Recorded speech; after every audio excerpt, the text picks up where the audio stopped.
تھوڑا سی ایسی جگہ ہٹائی تو وہ دیگ نکل آئی، تو فرمایا پھر مٹھیاں سونے کی بھر بھر کے دیتے تھے۔ مجھے ایک صاحب کہنے لگے کوئی ایسا عمل بتائیں کہ میں چاہتا ہوں میری 7 نسلوں میں رزق ختم نہ ہو۔ جو کوئی ہے 70 اولیاء نے فرمایا کہ جو بندہ یہ وظیفہ پڑھے گا اللہ کا عرش ہل جاتا، لا علاج بیماریاں ہوں، دکھ ہوں، غم ہوں، قرضے ہوں، مصیبتیں ہوں، ناکامیاں ہوں اور پریشانیاں ہوں اور ایسے حالات کے جو انسان کہے کہ بس اب تو موت ہی ہے، اس کے علاوہ کوئی راستہ نہیں،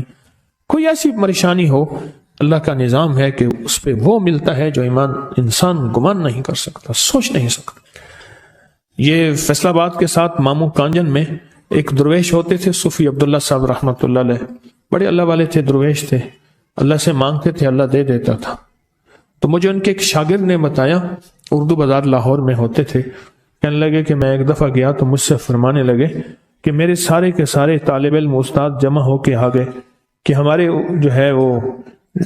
ہمارے راشن نہیں، کھانا پینا کچھ نہیں، تنخواہیں نہیں ملی، سب چیز ختم ہو چکی ہے، تو اب ہمیں اجازت دے دیں، آپ کے پاس تو ہے نہیں۔ اچھا فرمایا مجھے چند دن دے دو، جتنے اور دن صبر کر لیا، چند دن مجھے دے دو۔ تو فرمایا پھر بیٹھ گئے مصلی، اس کو جو وجدانی کیفیت کے ساتھ، دل کی گہرائیوں اندر کے درد کے ساتھ پکارتے تھے، اتنا درد، اتنا غم، اتنا درد، اتنا غم جو پکارتے تھے کہ ایسے محسوس ہوتا تھا کہ زمین ساری کی ساری ہل رہی اور ہر طرف ایک نظام چل رہا ہے۔ اور جب پھر اس صورت کو پورا کرتے تھے، پر بات یہ ہے وہ دعا پڑھتے نہیں تھے، مانگتے تھے۔ ایک ہے دعاؤں کا پڑھنا، ایک ہے دعاؤں کا مانگنا۔ دعا پڑھتے نہیں تھے، مانگتے تھے، اور اللہ مانگنے والے کو دیتا بھی ہے، اللہ مانگنے والے کو عطا بھی کرتا ہے، اور اللہ کی رحمت مانگنے والے کے ساتھ سدا رہتی ہے، ہمیشہ رہتی ہے، کہ ایسے مانگے، ایسا مانگا کہ اللہ پاک کو ترس آیا۔ چند ہی دنوں میں فرمایا اللہ نے دکھایا کہ یہ دیگ ہے سونے کی بھری ہوئی ہے، اور میں نے آپ کے حوالے کر دی، اور تھوڑا سی ایسی جگہ ہٹائی تو وہ دیگ نکل آئی، تو فرمایا پھر مٹھیاں سونے کی بھر بھر کے دیتے تھے، اور کہتے تھے اس کو حسب ضرورت خرچ کرنا، خیال کرنا، کہیں فضول خرچی نہ کرنا، اسراف نہ کرنا، اللہ کے خزانے ہیں اور برکت والے ہیں، کہیں اللہ ناراض ہو کے چھین نہ لے، کہیں اللہ ناراض ہو کے چھین لے۔ آپ کہنے لگے کوئی ایسا عمل بتائیں کہ میں چاہتا ہوں میری 7 نسلوں میں رزق ختم نہ ہو، جو مہنگائی اور حالات اور پریشانیاں میں دیکھ رہا ہوں۔ میں نے کہا روزانہ 40 منٹ بیٹھ، 40 منٹ صبح دوپہر شام، جو تیری تنہائی کا وقت ہو، کہ یا اللہ دنیا میں ایسی جگہ کوئی کہیں ہوتی، اکیلے بیٹھے رہتے یاد تیری دل نشیں ہوتی، اکیلے بیٹھے رہتے یاد تیری دل نشیں ہوتی۔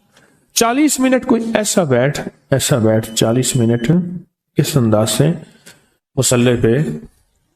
کہیں بستر میں، کہیں ایسی جگہ جہاں سوئے نہیں، اور بس صرف ایک بار سورۃ فاتحہ پڑھ، اور اس کے بعد ایاک نعبد و ایاک نستعین کو دوہرا، وجدان سے پڑھ،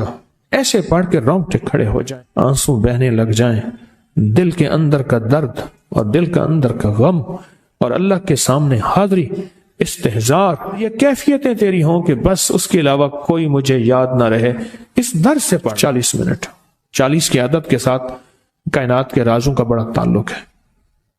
40 کا جو عدد ہوتا ہے، بس 40 کے عدد کے ساتھ پڑھ، اور بہت توجہ سے پڑھ، اور بہت دھیان سے پڑھ، بہت توجہ سے روز پڑھ۔ مجھ سے کہنے لگا کتنے دن پڑھوں؟ تو میں نے اس سے کہا مجھ سے یہ دن نہ پوچھ، تیرا دل خود بولے گا کہ فیصلے ہو گئے ہیں، بس۔